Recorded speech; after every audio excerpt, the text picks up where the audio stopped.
What is going on, everybody? Welcome back to the Civilization 5 57 Civs AI only world battle.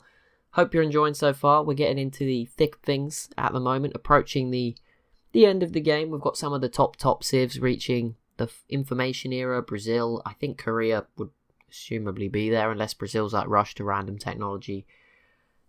So those two are definitely there. I would imagine the Iroquois, Belgium, some other Civs as well, probably not too far off. Japan in particular might not be too far off either.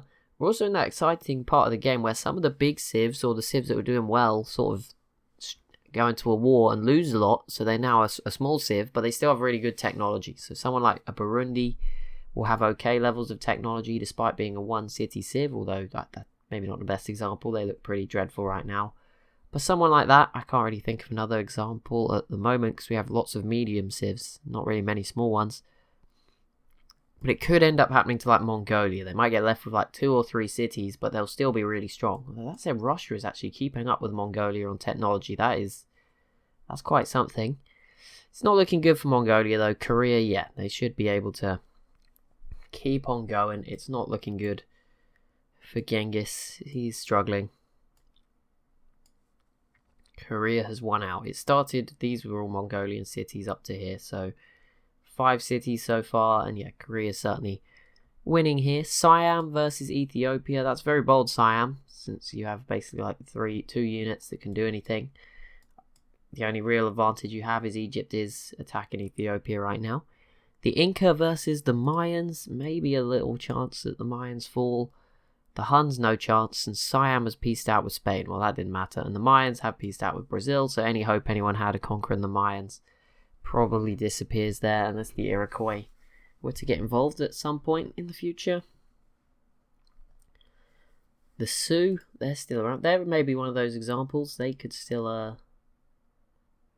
I thought when the Sioux attacked the Shoshone with the Iroquois still at war with the Shoshone, it was going to go so well. And it just backfired so bad. I can't believe it.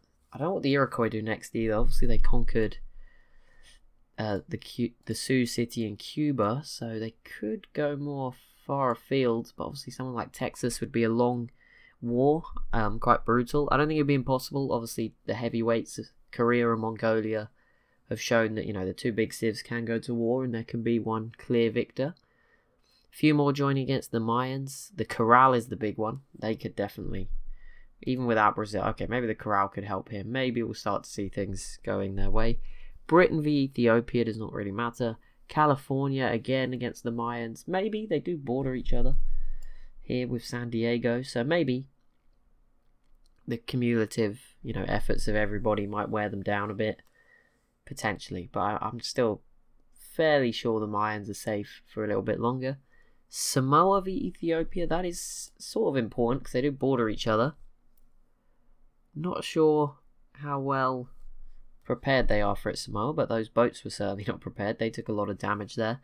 So a good start so far for Samoa. But yeah, this will be difficult. I don't see them conquering too much. Maybe a coastal city, a couple of coastal cities. It depends how much they're willing to commit. Obviously, most of their boats over in Oceania will not be able to help immediately, which is a bit of an issue.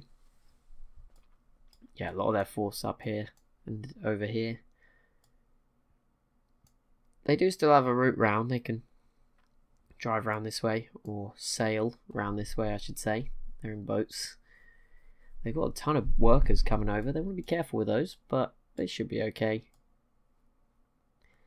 South Africa trying to go after Madagascar from the Congo, but it should be okay. The Sioux has pieced out with the Iroquois. Yeah, nothing else was going to come of that, and the Sioux obviously can't give anything away because they only have 1 city. Burundi and Persia piecing out, both down to 1 city, so that was a bit of a silly war. They couldn't even get to each other. Egypt is almost certainly going to grab this city off Ethiopia then. Pretty big. And still a few cities on this border. This one's sort of, this one's going to stay with South Africa now, but these two both still very much on the edge. Though it seems like Congo have got the edge here. They now seem to have more units, although South Africa has more planes, so we'll see what is more important here. But South Africa, certainly with more land units, they should be able to grab Pretoria. Spain's turn, Ethiopia. What Denmark up to? Just Curious. A lot of units, that is for sure. Belgium have so many planes up here as well, just overlooking everyone else. Sort of on the Hunnic border, maybe there's a bit of a rivalry there. You know, the big guy in the east of Europe versus the big guy in the west. Potentially, the Huns do look very strong. They've been very quiet though. I mean, the problem is everyone in Europe's got so many units. There's no real weak link. Like, Germany's looking a bit light at the moment on units, but that's about it. Everyone else is stacked to the brim. I would not want to attack any of them without at least a team effort, for sure. Pretoria does fall back to Congo, and Johannesburg now taking a bit of damage, but Madagascar also taking some damage here. So this war is going to play out quite interestingly, but so far the Congo have gained one city. They've lost one as well, but in terms of mainland Congo, they've kind of gained one, because Kilwa's capital wasn't actually connected, so maybe they'll be happy with this trade, you know, swapping this one for this one. Makes the borders look a bit better, at least, but they could do with holding on to Madagascar and the other island they have out here. Egypt very close. Australia enters the atomic era, so they're not too far behind.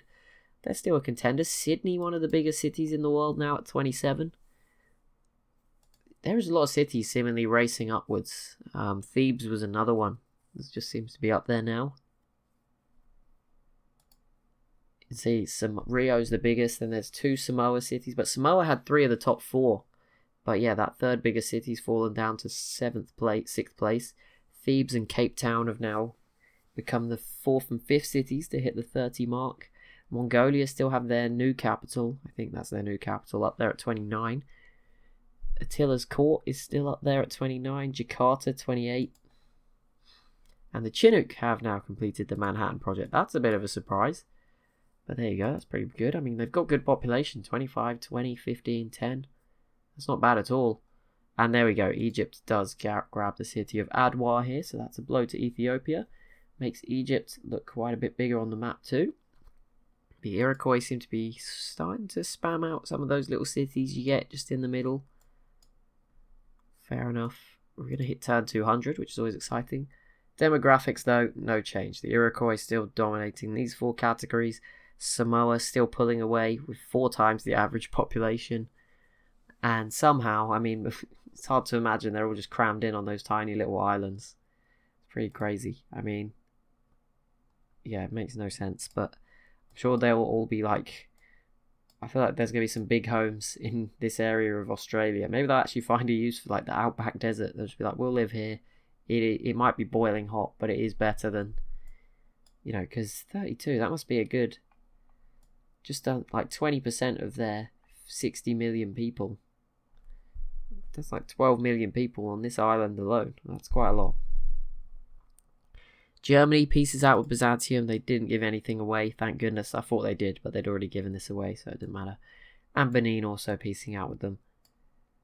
But yeah, that's good, I guess, for Germany. I don't really know what Germany does now. I was excited for them to conquer Vienna, eliminating Austria as well, but I don't really know what they do now. They sort of need a teammate or something, someone to help them out, something they can do as a team. I don't really see them doing anything by themselves. Corral, yeah, the Mayans, they're going to take some damage. They're going to lose some units. Maybe they'll get softened up, and then maybe Brazil or somebody else will come in for another go. The Iroquois could be another one that could really cause them some trouble.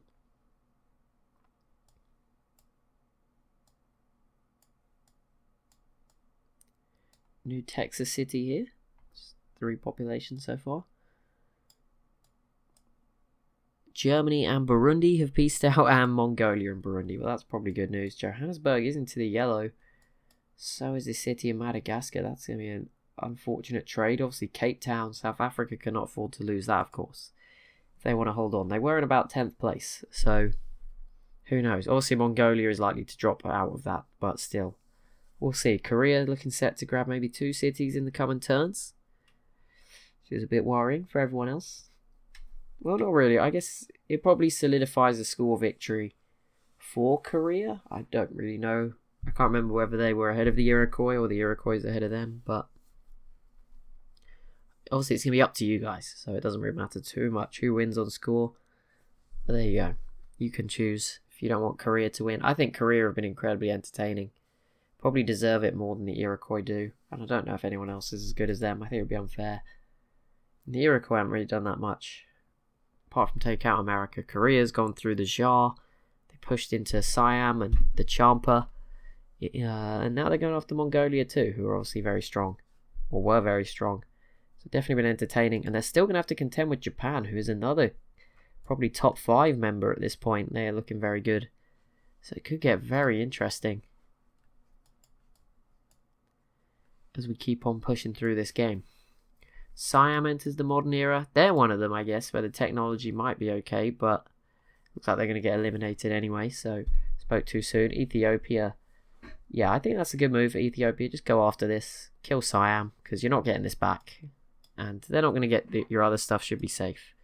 So you may as well go after them. Although this city's taking a bit of damage. I have no idea where from.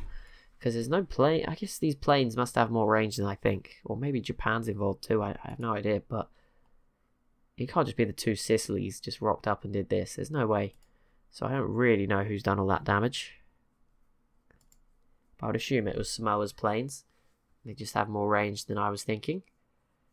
Ethiopia's turn now. Let's see how they do against Siam. Oh, into the green. Nothing special. Brazil. They're not doing anything. Indonesia, what are you looking? How are you looking?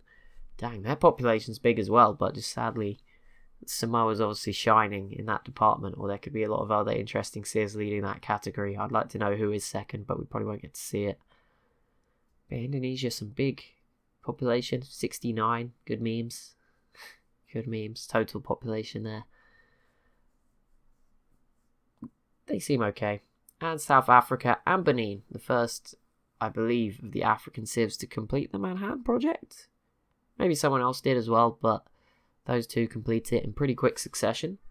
Obviously, it'll probably be too late for South Africa to build one using this war, but maybe next time that'll be more important. But yeah, Johannesburg's certainly going to fall. And they've got to be careful, because the Congo, I think the Congo just went, so they might be safe, but yeah, they must have done, because it wasn't that low before. Japan also completing the Manhattan Project now, so more and more Civs having access to those atomic bombs. No nuclear non-proliferation just yet, I would assume. I haven't looked at what the World's Congress has been voting on. I know they've embargoed a few Civs, but that's about it so far, and they've done the international games and the World's Fair, that sort of thing. But we'll see. But yeah, I think South Africa actually haven't been yet, so they might actually have the advantage here. We'll see in just a sec. If Samoa didn't just take forever. Oh no, they've both been. Never mind. Samoa just went, so it might take some time, but this city might be about to drop even lower. It's a bit weird that they've gone for this one, but fair enough. That's why I don't think it's them, because I feel like they would have used their planes, even though that's not the best way. They should attack this city, but I feel like they would attack this one instead. I don't know. It didn't matter. They didn't add any more. Do any more damage anyway. Right, Egypt, here we go. They should solidify holding onto this city. Kill a few of those Ethiopian units. Got rid of all the melee units, if there even was one there. But there's certainly no more. So that's pretty good. India, what are you up to? You don't get much coverage. You haven't really done anything to deserve it, so that makes sense. Oh, there it is. The Iroquois v Texas. This is like the Korea v Mongolia of the New World, although the Iroquois aren't as good tech-wise, and Texas actually arguably have better technology. Rocket artillery I see for Texas in there. There's an argument to be made that Texas has, not necessarily better, they've probably got the similar amount of technologies, but Texas has the more useful one in this scenario. However, with that said, this city just went from 100 to 0 in one turn. That's impressive. Siam, going autocracy. Probably doesn't matter too much. They shouldn't be around much longer. Byzantium building up more and more planes, which is quite exciting for them. Go on, Carthage. What are you up to? Not much. I mean, the city of Carthage, it'd be worth it for someone to take this. 25 population. The 2 Sicilies could really benefit from that, or someone else. That's probably a lot of science and other things, culture. There's all kinds of useful things in there. maybe some wonders as well. I have no idea, but maybe, the odd, most capitals will have a wonder or some great works or at least something useful. Brazil completes the Sydney Opera House. Nice wonder for them. They seem to be taking the lead in wonders. I guess Korea's probably distracted at the moment, focusing on the military, which is fair enough. So yeah, Brazil obviously grabbed that Great Firewall. Now the Sydney Opera House. That's pretty good. It's good that, well, Korea got the Pentagon, but it's good that Civs can still spy on Korea. That is going to allow some of the smaller Civs to keep up with the technology. There we go. Johannesburg does fall to the Congo, so this war keeps on throwing up some surprises. Now, this city is going to fall as soon as a melee unit can get in there. Sadly, there isn't one. Now, the AI can cheat. There's a chance it will fall anyway, but depends. Sometimes, if the AI by like brute force, we've seen it happen before. Like the Gatling gun might do it. If you move the unit, like click to move, I don't think you can do it really as a human. I don't know how the AI does it, but there's a chance. But yeah, there isn't actually a melee unit anywhere in sight, so they could be in trouble. In fact, there isn't one. They can't take it. So this is a big win for Congo. If the AI doesn't get it, sometimes though, you might know something might happen. Something weird, a little bit mysterious might occur. The city might fall. I said weird and mysterious, and something fell over in my room. That's ghosts confirmed. But yeah, there may be a chance it doesn't fall at all, I guess. But I think the AI they have their mysterious, sneaky ways to get this done. But that will be it for this episode. So as always, if you have enjoyed, be sure to leave a like and a comment down below. Be sure to subscribe as well if you're new to the channel, and I'll see you in the next one.